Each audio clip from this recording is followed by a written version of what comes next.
नमस्कार, मैं हिमांशी। स्वागत है आपका दी पैम्फलेट में। सांस्कृतिक अर्थव्यवस्था भारत के संदर्भ में ऐसी अर्थव्यवस्था जिसका आधार धर्म और संस्कृति है। ऐसी अर्थव्यवस्था जो सदियों से समावेशी विकास का उदाहरण रही है। ऐसी अर्थव्यवस्था जो न केवल धर्म के संरक्षण बल्कि संस्कृति के विकास की दृष्टि से महत्वपूर्ण होती है। सनातन धर्म विश्व का सबसे पुराना धर्म है, हमारी मान्यताओं और मानवीय मूल्यों की रक्षा करने वाला धर्म। इसी सनातन धर्म को संजोकर रखने और उसके प्रसार में सबसे महत्वपूर्ण योगदान भारत के पौराणिक मंदिरों का रहा है। यही मंदिर न केवल धर्म को अनुयायियों से जोड़ते हैं बल्कि युगों से एक ऐसी अर्थव्यवस्था का आधार बने हैं जो सनातन धर्म को मानने वालों को आर्थिक रूप से सुरक्षित रखते हैं। तीर्थ यात्रा की बात हो तो भारत के अन्य भूखंड की तरह ही देवभूमि उत्तराखंड में तीर्थ यात्रा सनातन धर्म के अनुयायियों के लिए सदियों से बहुत महत्वपूर्ण मानी जाती रही है। उत्तराखंड में 4 धाम यात्रा करना हर सनातनी का सपना होता है। यमुनोत्री से शुरू होने वाली ये यात्रा गंगोत्री केदारनाथ धाम होते हुए बद्रीनाथ पर पूर्ण होती है। इस वर्ष 4 धाम यात्रा 22 अप्रैल से शुरू होने जा रही है। ये केवल एक धार्मिक यात्रा न होकर उत्तराखंड राज्य का आर्थिक बैकबोन भी है। जी हाँ, रिपोर्ट्स के अनुसार 4 धाम यात्रा से हर वर्ष लगभग 7500 करोड़ रुपए से अधिक का लाभ राज्य के निवासी, बिजनेसेस एवं सरकार को होता है। पिछले वर्ष करीब 40 लाख से अधिक लोगों ने 4 धाम यात्रा की थी। वहीं इस वर्ष केवल एक हफ्ते में 6 लाख से अधिक लोगों ने 4 धाम की यात्रा के लिए रजिस्टर किया है।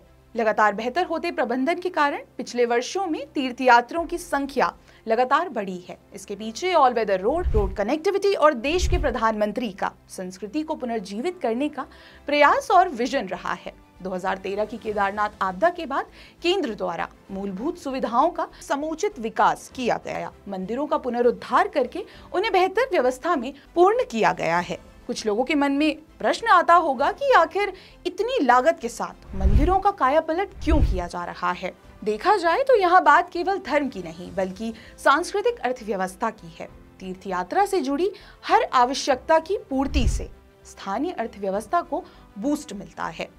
10 लाख से अधिक लोगों को रोजगार देने वाली इस 4 धाम यात्रा से राज्य को 2022 में करीब 40 करोड़ का फायदा हुआ। वहीं पालकी और हॉर्स म्यूल ओनर्स को 109 करोड़ से अधिक का बिजनेस 2022 में हुआ। अगर बेहतर कनेक्टिविटी की बात करें तो यात्रा के दौरान हेलीकॉप्टर के इस्तेमाल करने से कंपनियों को 85 करोड़ से अधिक का बिजनेस प्राप्त हुआ। वहीं सेल्फ हेल्प ग्रुप में काम करने वाली महिलाओं ने भी करीब 43.50 लाख का बिजनेस केदारनाथ धाम की यात्रा में प्रसाद बेचकर किया।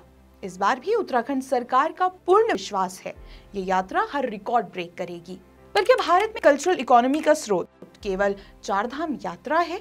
भारत एक ऐसा देश है जहां हर कोने में अलौकिक पौराणिक मंदिर हैं, परंतु उन मंदिरों का आधुनिकीकरण करने साथ ही संस्कृति के साथ जोड़े रखना एक चुनौती है। इसी चुनौती को स्वीकार करते हुए भारत सरकार ने पिछले कुछ वर्षों में ऐसे कई प्रोजेक्ट्स पूर्ण किए गए हैं जिससे कल्चर एवं कल्चरल इकोनॉमी को बूस्ट मिलता है। देश की कल्चरल इकोनॉमी को हिंदू इकोनॉमी कहना गलत नहीं होगा। देश की मेजॉरिटी ऑफ पॉपुलेशन से निर्मित ये economy giving back to the country while preserving the culture में विश्वास करता है। Hotels, taxis, self help groups, garments, handicraft, railways और न जाने कितनी इंडस्ट्री हैं जो कि कल्चरल इकोनॉमी से जुड़ी हुई हैं। परंतु इसे बूस्ट देने में इंफ्रास्ट्रक्चर डेवलपमेंट की महत्वपूर्ण भूमिका रही है। बेहतर इंफ्रास्ट्रक्चर के साथ ही देश के गांव में स्थित मंदिरों या रूरल इकोनॉमी को भी फायदा होगा, जिसका एक उदाहरण है महाराष्ट्र में बनने जा रहा शक्तिपीठ हाईवे। नागपुर से गोवा को जोड़ता ये सुपर एक्सप्रेसवे मां भगवती के 3 शक्तिपीठों के साथ ही 9 अन्य धार्मिक स्थलों को कनेक्टिविटी प्रदान करेगा। इसका फायदा न केवल उन मंदिरों को होगा परंतु रूरल माइग्रेशन पर भी फर्क पड़ेगा। बढ़ते रिलीजियस टूरिस्ट के साथ ही गांव को सुपर एक्सप्रेसवे से जोड़ने से इंडस्ट्रियल डेवलपमेंट और जॉब क्रिएशन में बढ़ोतरी होनी लाजमी है। The matter today isn't development, it is quality development. This high quality technologically upgraded development is here to stay. ऐसे डेवलपमेंट को हर क्षेत्र से जोड़े रखने का काम केंद्र सरकार ने डबल इंजन के तहत कई क्षेत्रों में कर दिखाया है। इस साल के बजट पेश होने के बाद प्रधानमंत्री नरेंद्र मोदी द्वारा एक वेबिनार कंडक्ट किया गया। Developing tourism in mission mode webinar के तहत प्रधानमंत्री नरेंद्र मोदी द्वारा बुनियादी ढांचे को महत्व देने एवं मूलभूत सुविधाओं को बढ़ावा देने के बाद देश के दूरदराज के गांवों को भी पर्यटन का केंद्र बनाया जाएगा। डेवलपमेंट से टूरिज्म में कितना प्रभाव पड़ता है, इसका उदाहरण काशी विश्वनाथ धाम कॉरिडोर है। कॉरिडोर बनने के बाद काशी में आने वाले टूरिस्ट की संख्या 80 लाख से बढ़कर 7 करोड़ हो चुकी है। एक नेशनल सर्वे की मानी जाए तो कल्चरल इकोनॉमी का योगदान भारतीय जीडीपी में 2.32% यानी लगभग 3.2 लाख करोड़ रुपए का रहा है। अगर एक काशी विश्वनाथ कॉरिडोर का निर्माण हर साल आने वाले यात्रियों में इतनी बढ़ोतरी कर सकता है तो सोचिए कृष्ण जन्मभूमि कॉरिडोर, अयोध्या में राम मंदिर और कई ऐसे कॉरिडोर का निर्माण भारत के लिए कितना फायदेमंद होगा। इंफ्रास्ट्रक्चरल डेवलपमेंट से कल्चरल इकोनॉमी का योगदान 3.2 लाख करोड़ से बढ़कर 5 लाख करोड़ से अधिक होने की संभावना है। हर साल फेस्टिवल सीजन में भारत की मेजॉरिटी करीब 10,000 रुपए से ज्यादा प्रति परिवार औसतन खर्च करता है। वहीं केवल धनतेरस के दिन 10,000 से लेकर 15,000 करोड़ तक गोल्ड में इन्वेस्ट करता है। कल्चरल इकोनॉमी को बूस्ट देने के लिए सबसे जरूरी है पेशेंस। इनकम ग्रुप को डाइवर्सिफाई करता ये कल्चरल इकोनॉमिक डेवलपमेंट एक क्षेत्र में केंद्रित मनी फ्लो और टूरिज्म को भारत के अलग अलग ग्रामीण क्षेत्रों में बांटता है।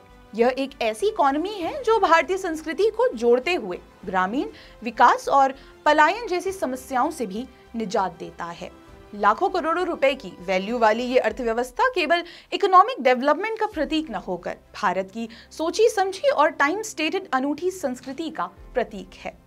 कैसा लगा आपको हमारा ये वीडियो? कमेंट बॉक्स पर लिखकर अवश्य बताएं। तब तक के लिए देखते रहिए दी पैम्फलेट। धन्यवाद।